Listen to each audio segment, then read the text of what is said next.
from Makara. Go back and then just shock all of ya. In fact, I know that I am back inside another glimpse inside of this chess set quiz that I know that I will pass. Cause you know I got class, you know I get that and when I turn up I go loud, yeah, and you know that I'm turning up right now, yeah, cause this is Jubilant June, yeah. We're gonna skyrocket our consciousness to the moon. And when we grow up, we just know that we will go and zoom. Yeah, my name is Zoom, but you know that I'm super smooth. Every single time I'm going into hula hoops. Cause it's some sorry, it just keeps spinning like mandalas, bitch. I know that I am so uncommon, cause you know I got that reason. And you know that I'm focused, I just know that I'm so lit. And when I'm open, cause you know the hemoglobin on this. Woo! Yeah! Welcome back. Okay, we're talking about New Zealand. The New Zealand retreat this year in November 2024. It's gonna be epic. And primarily why it's gonna be epic is because we look at the world like their energy centers. The world, the planet has ley lines, has specific chakra points, right? And so each year, what we do is we decide to go and visit one of these different earth chakra points. Why do we do this? Because as we're in that location and we set our intention on spiritual growth, we tend to understand that we get the spiritual sustenance and epiphanies that come from that particular place or that location. Because it's so full of certain history, certain remnants of the past, it allows us to tap into that essence. So this time we're going to New Zealand, okay, kia ora. Shout out to anybody from New Zealand watching right now. We're gonna be there, okay? It's gonna be epic. I think Phoenix, he also sent me a little video of him building like something in the back of a bus or truck of some sort. So I guess that's fascinating, okay?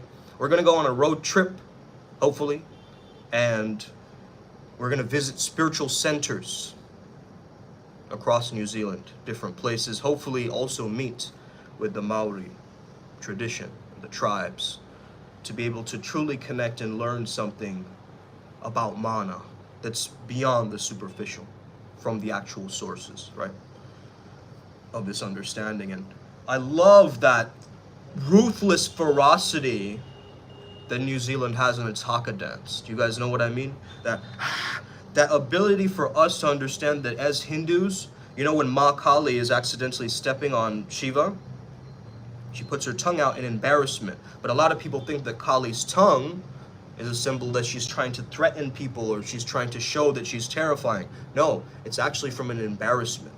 It's actually from an innocence. And that's why we call her Ma, right? Ma Kali, because it's that innocence of the care of the mother, right? If a mother accidentally stepped over, you know, her husband, she would be like, whoa, right? She'd bite her tongue. And so that's what I'm getting you to understand, that though our cultures are different, the haka uses the tongue as a gesture of intimidation, whereas in our culture, the tongue out is it's a symbol of embarrassment. So being able to deconstruct that paradox, at least for myself, is going to be really, really interesting, man. Okay? Now, one thing I've understood is what makes somebody very magnetic. What makes somebody more magnetic than somebody else, okay? Now, some people will argue with me. They can have all the different things they say about this, but ultimately, when it boils down to it, okay? When you really boil down to it, what makes somebody obsessed with you when you are obsessed with you? Okay, when you're deeply self-absorbed, not in a weird blockade of narcissism, that's not what I'm talking about, but reflecting on your own self-worth. Okay, not dampening your radiance, being attracted to qualities, right? And we are always attracted to qualities that we wish we had ourselves. That's what we're actually attracted to, okay? So you have this intense yet ever evolving presence and you want to focus on that presence. You want to understand that you have this unwavering confidence in your abilities, and you have acts of ingrained self-care, which is something that I've really hardwired nowadays, because negative stories are being made daily positive affirmations for me. Specifically tantric affirmations that have been made real and more natural to me. So we asked ourselves a question on this path working. It was essentially the question of, would you date yourself? Okay? Would you, if you were of the opposite gender, would you date you? If the answer is no, you got some work to do. Okay? Because this comes down to a self-concept issue, a self-image issue. Yes, you're presenting joy, you're manifesting, you're unpredictable, you're mysterious, you're self-sufficient. But then there's also these disempowering stories that you keep telling yourself. Now, those disempowering stories have got to be formulated, transmuted into strength and future potential. And that's what we help you do at Primal Sutra. So once you come on these retreats with us, we go and visit different nightclubs and venues, and you get to actually see how we use our social shamanism in that specific arena, okay? Now we will also go and get the downloads from very spiritual locations, okay? I think that's an important element of this too. And one of my students, Wade, and best friends, Wade, he is very, very phenomenal when it comes down to understanding how to piece different information together in his mind. And one thing he was telling me is that he had this experience recently. It was called entertainment, right? And I thought about entertainment as an external thing. But entertainment tells me that there is an internal self-amusement process happening for an individual. So that changes things when it comes down to you telling yourself your negative stories in your mind, more so as a fun narrative, as a lore, right? What is a part of your mythos? What is a part of your lore? So you have to understand how you can remember the significant events in other people's lives, create a sincerity and a genuine commitment towards building trust through happy and challenging moments. That is the soulmate code. There's no other way to go about this. You've got to understand these things, man. Because once you're combining your music with breath, with sound, with light, and you've set an intention now, and you're visualizing, and this is all the processes we give you in the ADAPTS program, when you can piece them together to make them your own, make them vibrant, okay? Now there's a reason why most guys don't care if who they're dating is a McDonald's employee, but most women would never do that, right? So there is a difference or a paradox. You got to understand these paradoxes. One paradox is in sensations, sensitivity is lost. So the more you sense, the less sensitive you get. You desensitize yourself to things, right? And so have you desensitized yourself to talking to people? Okay, if you haven't, challenge yourself. Go on the Monkey app like I do, okay? And just talk to random strangers. Do it. Do it. Why?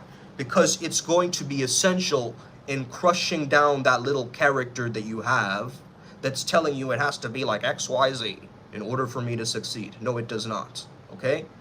As a true creative, as an entrepreneur, as a savage shaman, as a priest or priestess beast on this channel, you have a specific energy, a specific essence, a specific charisma or allure about you that makes you stand out, that makes you significantly different than the mediocre NPCs that you see walking around in the subway with their heads down and so forth, okay? You know you're different, that's why you're on this channel. You're consuming this information to understand and protect and project your joy. And I think that's fascinating because joy is so underlooked, man, right? It's like we live in such a performance-based culture that even sex, something like sex, right? For men, it becomes doing sex rather than what? Being sexy. So you got to take out this weird performance paradigm and start to understand that as peak performance shamans, you can summon a state.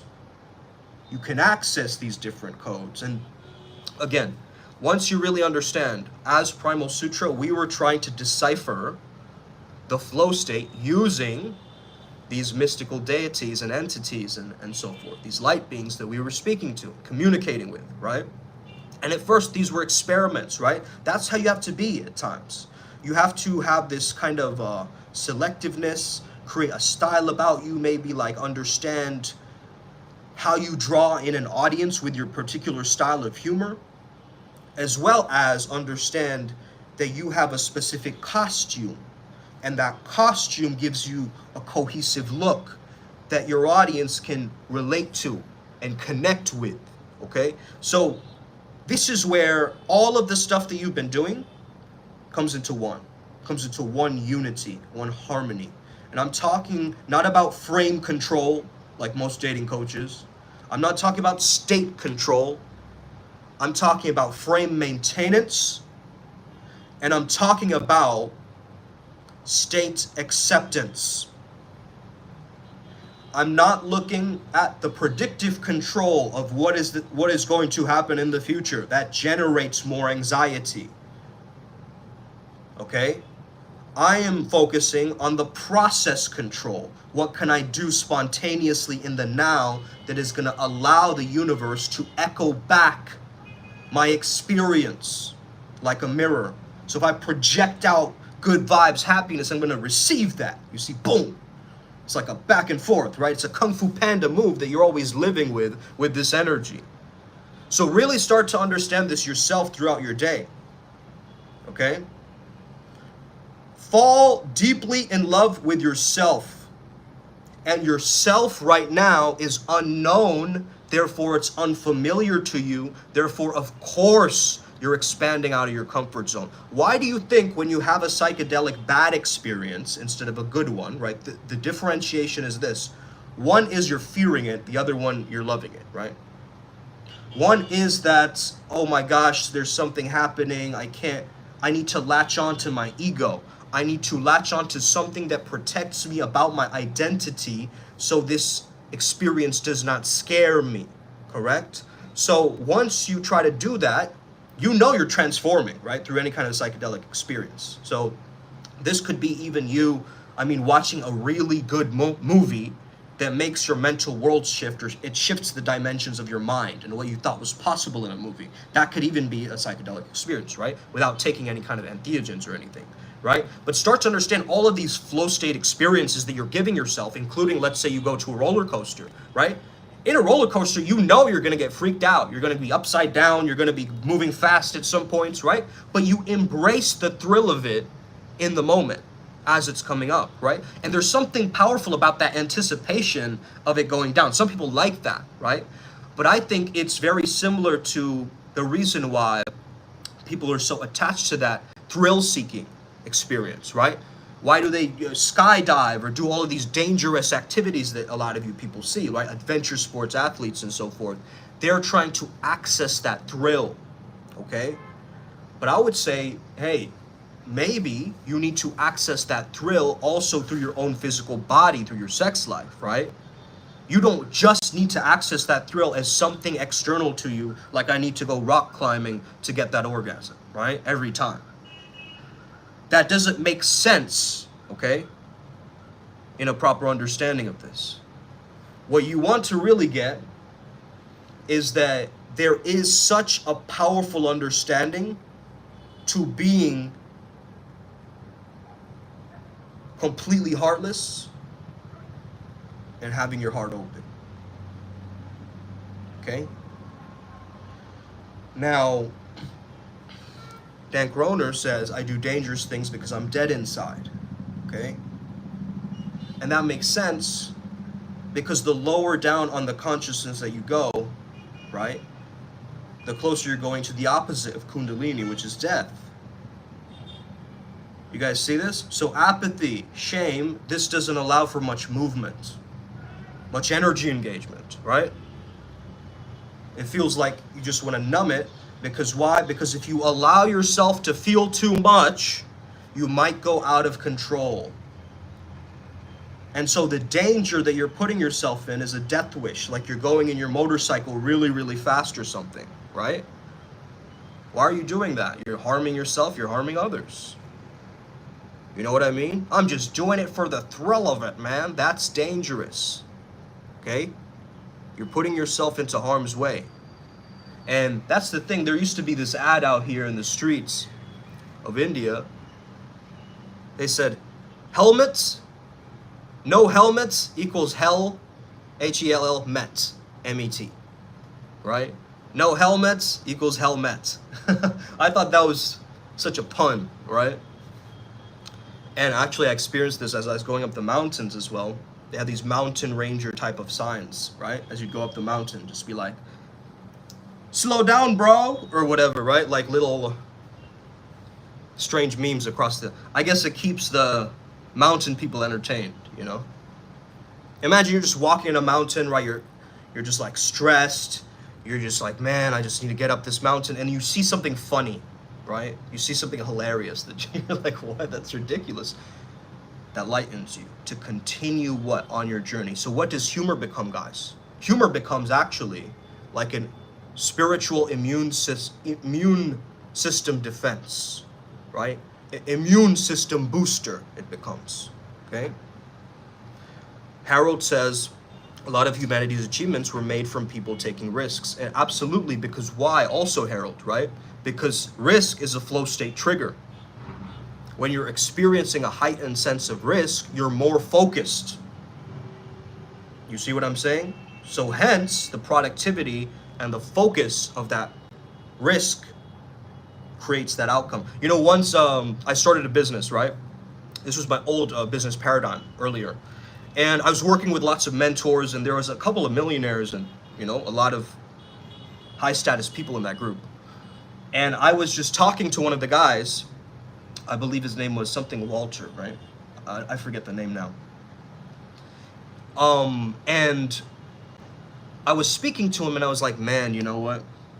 Starting a business, it's such a big risk, you know? Such a big risk that I'm taking.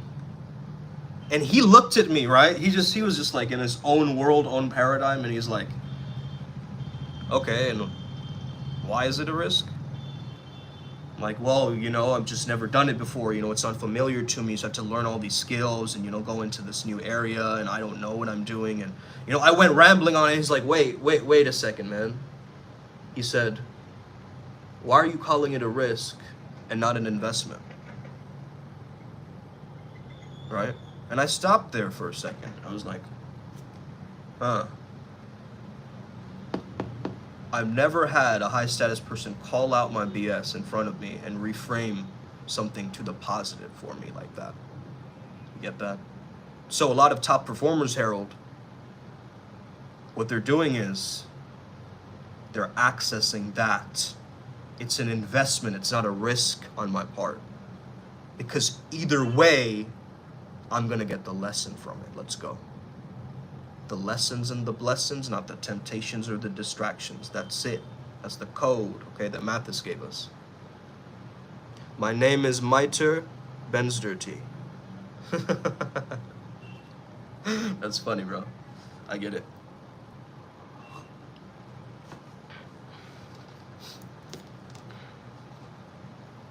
I'm the Turbinator, though, so be careful. Snaps on Petro. Okay. So, let's get tapped in, guys. Self-sufficiency, even people like Maharishi Mahesh Yogi, right, from Transcendental Meditation, even he talks about self-sufficiency. Why? Because when you're self-sufficient, you don't need anything, and that frees you. You guys get that? I don't need anything, because I am everything. Goodness gracious. Right? Good grief, as you'd say in Snoopy or Charlie or whatever, right? So this is what it's about, guys. You have to be deeply self-absorbed with yourself, not in a weird way, okay? Not in a strange way. But I'm saying you gotta just love what you're doing, man. You gotta be your own fan. You gotta be your own biggest hype man. Okay, you got to gas yourself up at times. You can't go with this inner critic and what it's telling you. Make that inner critic sound like Goofy, bro. You get it? It's telling you, like, you're not good enough, man. Get out of here, bro. What the hell are you talking about, right? Your inner critic is speaking like that to you. Hey, man, you're always gonna be a loser. Okay? You go, what the hell? Come here. Get back in line, right? Andrea says, I get that. Yes, true. Okay? Imagine your inner critic is goofy. End of story, end of heartbreak. Let's move on to the next chapter. Are there Primal Sutra rituals enthusiasts? Ooh, Primal Sutra enthusiasts. They're dabblers, right, Ranji? Okay, they're not joining the ADAPS program. Okay, enthusiasts, for the enthusiasts. What can they do to sweeten their life, their swadhisthana, their life, right? Man, what can Primal Sutra enthusiasts do to sweeten their life? Number one is mirror work. Some way, somehow, get a mirror and look into it, okay? Make eye contact with it. Look into the mirror. Your phone is a black mirror, if you hadn't known by now, okay? So you got to really understand how to create this relationship with you and your self-concept. Now, there's a lot of mystical or magical things you can do by understanding glamour magic, okay? By understanding how to access your own aesthetic, your own aura, okay? Aura has become a great terminology nowadays. Aura glow, a legendary pose for aura, okay? And all these aura games happening.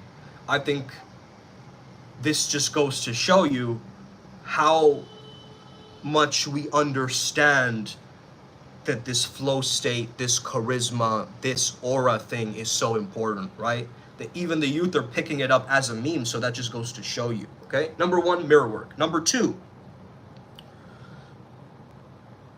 if you were starting out on this process, I highly, highly recommend you going out into nature in some way, connecting with a tree, connecting with your bare feet in the grass, and even putting your heart on the grass to gain those heart activation. There is something called crocodile breathing that I highly recommend, okay? Where you breathe, like get a picnic blanket or whatever, put it on the grass, and put your chest on the grass and breathe from your heart through the earth into your belly. Expand your belly out, expand it in. Okay, as you're inhaling and exhaling. This is something called crocodile breathing. Highly recommended. As just a life sweetener, let's just say. Okay. And the third one is subliminals. Okay.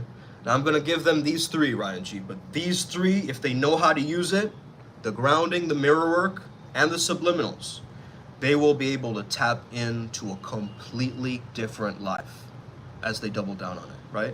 Create some strategy with it and use the 0-point technology of the subliminals, okay?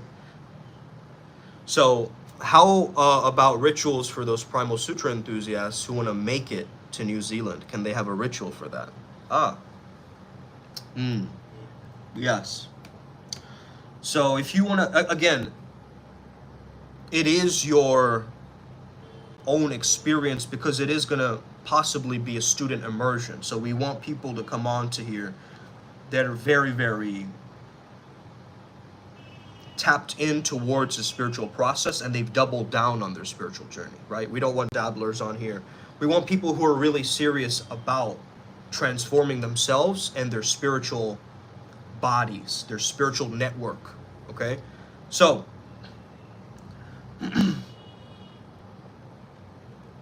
what is a ritual you can do to get yourself to New Zealand? First and foremost, an easy one that you can do is just take the Primal Sutra logo. You can take it off of this channel, Gods in Training. You can take that little, just the words, or you can have our little logo, which we can send you as well. You can just DM us or, you know, send us a message. You can print it out.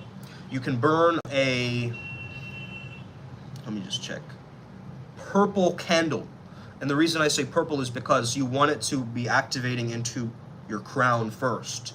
So for manifestations, what's really useful, guys, is you start with the crown and then you end in the root to embody the manifested thought form, right? It's an idea at first, but then the idea becomes more and more real as you speak about it, as you feel into it, right? As it becomes a part of your identity, as it, evolves into your creativity or sex life, and it roots you and grounds you into your safety, interconnectedness with all the planet, and a feeling of security and wealth, right?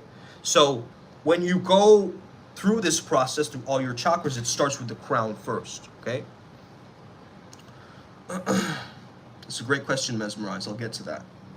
So basically, you burn a purple candle, okay? Is this a no, this is like pinkish. Some kind of a purple candle that you can burn, okay? Just burn it, okay? With the Primal Sutra logo, set the intention. You can write the intention down. I choose to be there and be summoned for the Primal Sutra Student Immersion 2024 in New Zealand. Okay, write it down, burn the candle, set the intention. You're going to be there. You're going to find the resources. You're going to find the monetary things you need for it, right? You're going to find all of the visa stuff working out perfectly, all of it, right? Set the intention. You're going to be there. It's going to be perfect. You burn the candle, and you also, if it helps, have a little picture of the New Zealand flag or something that reminds you of New Zealand before you sleep that night with that ritual, right? So make sure you look at that before you sleep so it enters your subconscious.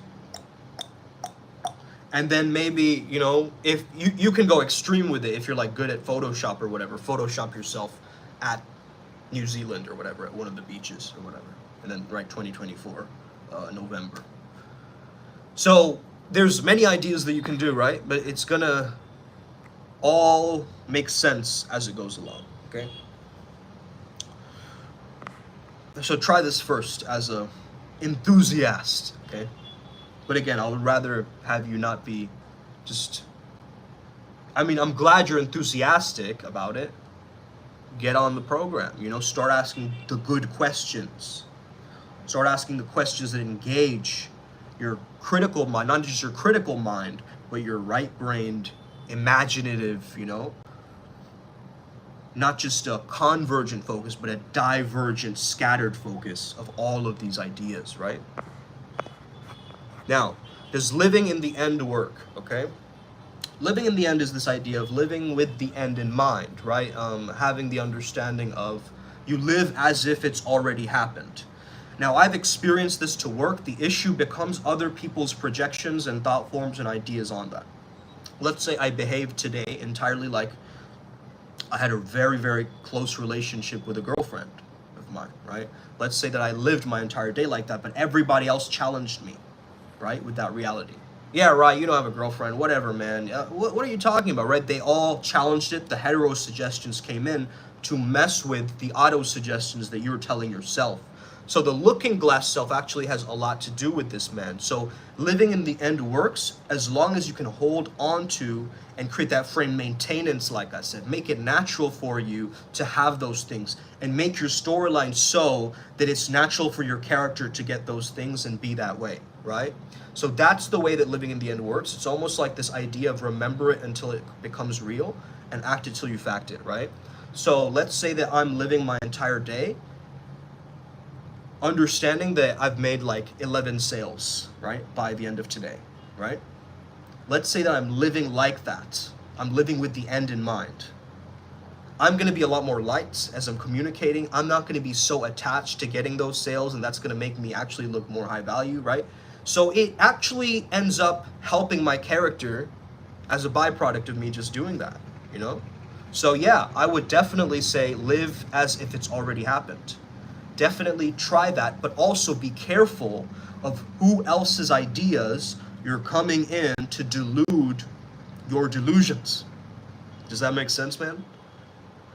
Right? So be very, very clear about that energy. Like when you first got your car or a bike or something like this, some more mode of transport that you bought yourself or you went into engage with yourself, right? In that moment, it changed your storyline. It changed your reality of you, right? And so that fresh new bike felt so good riding it after you got the hang of riding it for the first few times, right? You felt the freedom, and people maybe even looked at you or like complimented you after a while, right? But then after a while, you forgot about that bike. You threw it away. You made it dusty. You made it rusty in the corner. You stopped riding it. It's the same thing with your spiritual journey, bro. It's there. It's in the background. It's like training wheels, right? You grow up in a certain culture or an indoctrination, right? And then, again, the word doctor has the word indoctrinate, right, in it. Like, really start to understand these words are right in front of you guys, okay? And I'm talking like this when my parents are both doctors, okay? And I understand the word pharmacy is in the word pharmacy, right? So I get it as a shaman. And I'm not saying to go and just, completely blank off, Western medicine and all pharmacies. I'm saying use that as a last resort, but I'm not a proponent of you trying to suppress, because a lot of these medicines that people take are there to suppress a lot of people's authenticity or gifts or things that they don't know how to refine properly, or maybe it's neurodivergent or, different from society's standards. And so people feel outcasted, whereas we need people to feel more integrated, okay? Airsoft Luke says, what the sigma does that mean? Okay, I don't know what you're referring to, bro, but yeah, let me just clarify that for me. I'm lighting my candle, I'll find you. Your voice will be etched in my subconscious, baby girl. How can I love you better? As long as you're in my end, I'll be living in it. That's facts, though. Thanks for explaining. All I can focus is your luscious beard. It's mesmerizing. Okay, cool. Dusty, musty, rusty, busty. Eat cayenne pepper. That's all you need, right? Okay. So you guys get the idea, right? We're already telling from the comments that there is an obsession happening, right? That Platt is, deciding to get really, really worked up over this energy, okay? Get a room, says Ryanji. Exactly, bro, right? So, really think of it like this, man. All of your disempowering stories, what I want you to do is just write it out. Write it out, all the insecurities, all the trash up here. Write it out. I'm not good enough, I can't do this, I can't have this, I can't... All the stories of lack, okay? Just write it down, okay? Write it down, write it down, write it down. And then what you're gonna do is, as you've written it down, you're gonna just look at it. And look at the garbage that was in you, right? Yeah, it's a form of scripting. You just look at it. You're like, what? And you challenge these thoughts, these weird sentences, these strange paragraphs that don't make actual sense, but your mind has tried to make sense of it. Okay? All your thoughts around health, all your negative thoughts around wealth, all your negative thoughts around relationships, just write them all out. Okay? Then what you do is you find the positive storylines or the antidotes, the cures to these ailments. So I find a song that makes me feel the opposite of this sentence. I watch a movie or an interview of an actor in that specific movie of the type of character that I wish to embody and emulate and want to be like, or have that particular quality that they possess. I'm going to watch that as homework for this new character upgrade. You guys see how powerful this is? So every time you expose the gunk, you expose the noise, the trash in your brain, and you reframe them, you make them tantric affirmations. Why am I calling it tantric? Because it stretches your mind and it also aligns with your truth. A reframe is just like going, okay, heads to tails. I'm a loser, I'm a loser. You just say, I'm a winner, I'm a winner. How is that gonna help, bro? Right? But then if you say every day, I have more opportunities to win. I'm a winner in transit at the subway station waiting to win. I understand that winning is a byproduct of my grit, my excellence, and my, engagement with the present moment. So you change your understanding of it and make it more real for you, right? That's when the affirmations are starting to sink. A lot of affirmations don't work because they don't sink into the subconscious properly, right? They're just a bunch of noise to the brain. Because if you're saying, I'm confident, you're probably not confident. That's why you need to say it to yourself 1,000 times, okay? So this is the real key here, guys, okay? This is like the next level dojo stuff of this, right? If you can apply this in your day-to-day, you'll be unrecognizable. People won't even be able to tell you apart like a week later. Really, though. Why? Because you live with the end in mind, right? You have that understanding that I am a coherent being. I'm a being of gratitude. I'm not a being of being resentful, holding grudges, doing all this weird other shit, right? And as a Scorpio, I understand that perfectly, man. Hey, I'm the Grudge Master 5000, bro. I swear to you, okay? But I've had to forgive and let go because I understand forgiveness is a gift to myself. Ho'oponopono, the word in Hawaiian, it really means to make things right. So what are you doing? You're auto-correcting your life back into oneness, back into unity, back into source consciousness and pure awareness again, bro. That's all you've been doing. That's what you love doing. That's what you've been doing every single day, okay?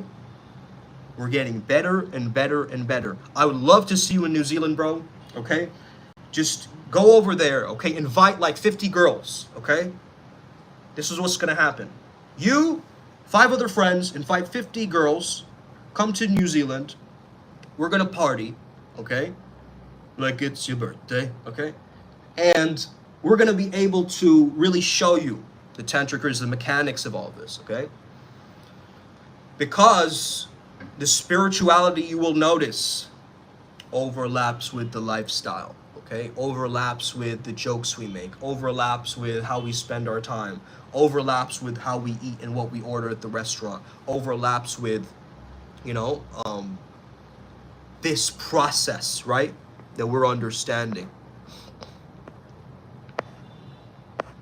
Okay?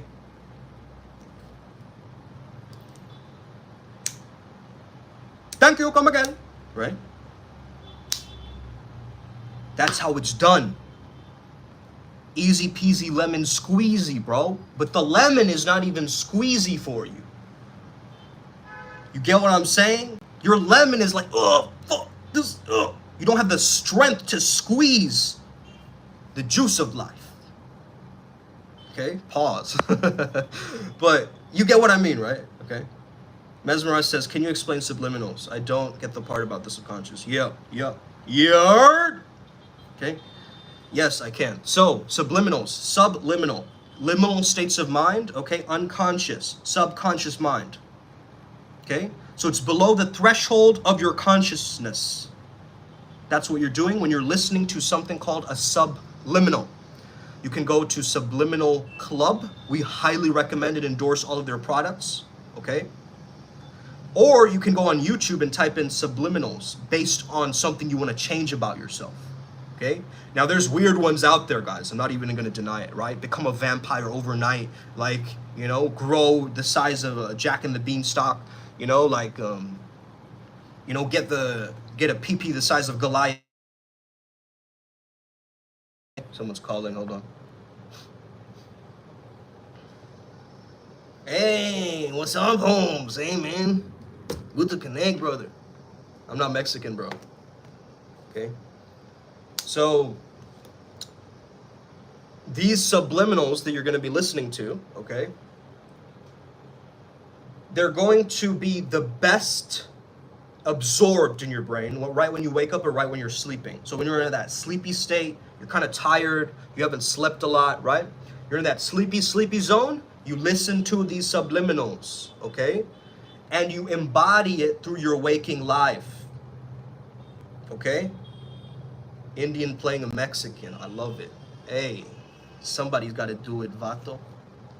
Okay, I'm just playing around, bro. But yeah, you guys get that, right? Yeah, but there's weird like subliminals out there. I just want to throw it out there, right? There's a lot of people with weird intentions. They're like, I want to grow a giant unicorn horn, bro, by next week. And it's the results instantaneous in brackets, bro. How much more of this delulu are we gonna stand, right? Like, what? Okay, let's create realistic tantric affirmations that make it feel real and natural to us. Okay? If I want to have more gratitude, I think, you know what? I'm so grateful that I get to experience this amazing scene outside of my window. I'm like on the 10th floor, right, guys? And I'm experiencing the depth and just all the colors of all the buildings that I see, and it's amazing. It's like having a bird's eye view. Ka-ka! That's a different level of gratitude than, I'm grateful for my family. I'm grateful for my clothes. I'm grateful for my... What are you doing? Okay, I get it. You're numb to the moment. You don't know what to start with, so you start with a gratitude list. Valid, valid, valid. All other positive psychologists will tell you this, but guess what? I'm gonna tap into this. I'm not Punjabi either, GK, but I love your guessing, bro. Right? I should just start doing that midway to let people know my Punjabi roots. I'm Bengali, by the way, brother. They're ridiculous, exactly, bro, right? Absolutely ridiculous. Like, who's gonna listen to this nonsense? Okay? Right?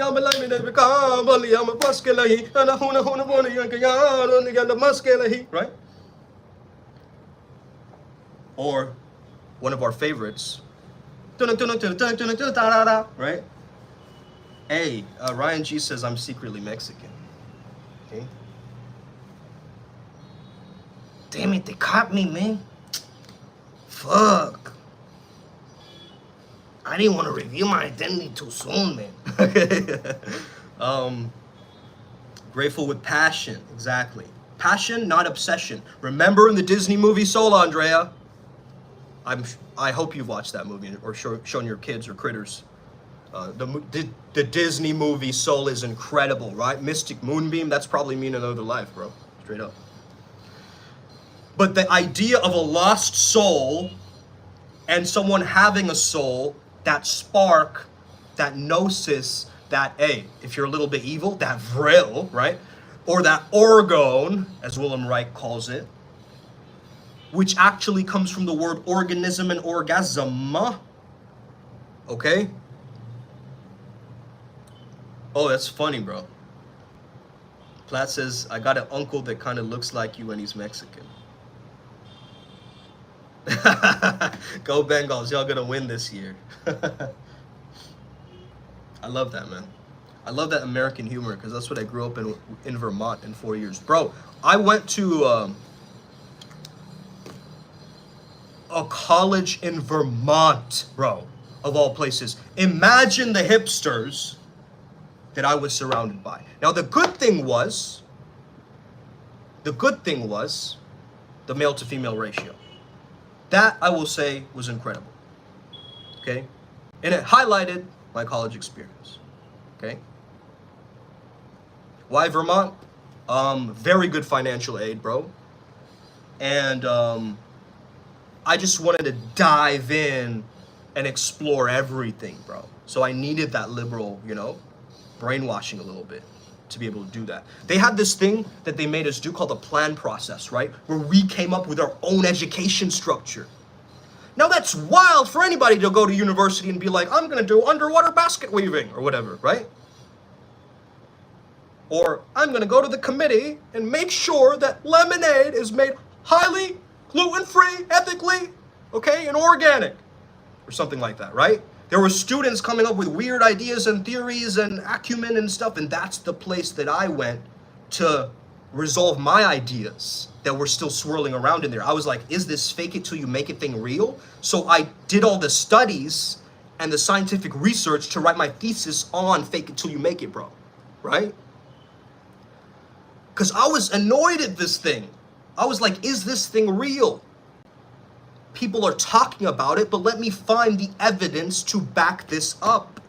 Now, I found all the way back to Darwin, there was something called facial feedback hypothesis, where if you force yourself to smile, you will smile, and so forth. But anyway, guys, I'm going to end the live right here. I love you guys. Have an incredible day. May the flow be with you, and stay legendary. It's 333 right now, so you know that's the sign, okay? Hey, giving back to the community, you already know. Hit that like and subscribe button. You already know. We're here to win, baby. See you, SS. What's good? Peace out. Much love, much love.